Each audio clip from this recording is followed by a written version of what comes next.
budget speech today based on what we've heard was the contention around VAT? Well, the postponement of budget today has rendered Parliament useless.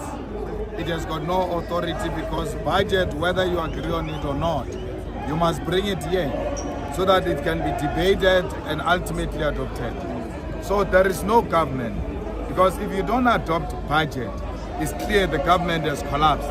Today we have witnessed the government, national unity, a coalition, grand coalition of DA and ANC collapsing in front of South Africa, something that we said to all of you that it will not last.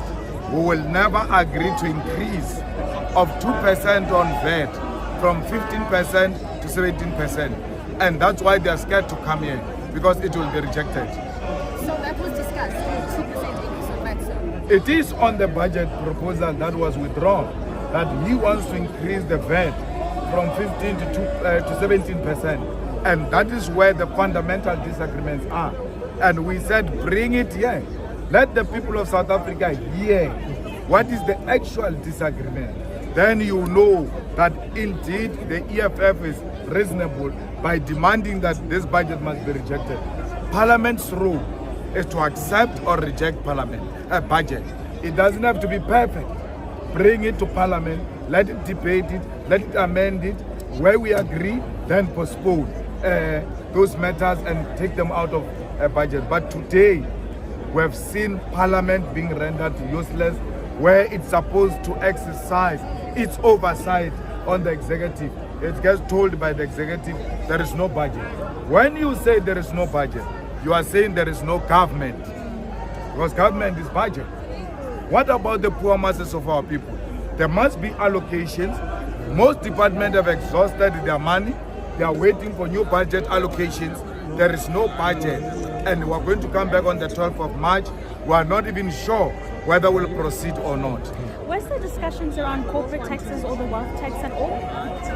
The EFF's suggestion is that we increase the corporate tax and the wealth tax must come in, because those are the areas that are actually not contributing much into the fiscals. Instead of going to VAT, we don't care whether you are going to remove certain items or not.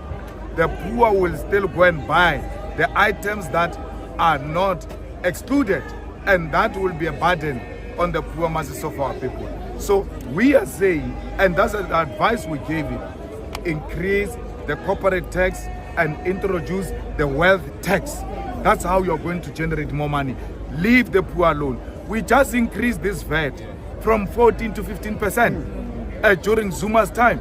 Now Ramaphosa wants to take it to 17. No one seems to be thinking for the poor of the poorest. So you would be aware that the rest of the world is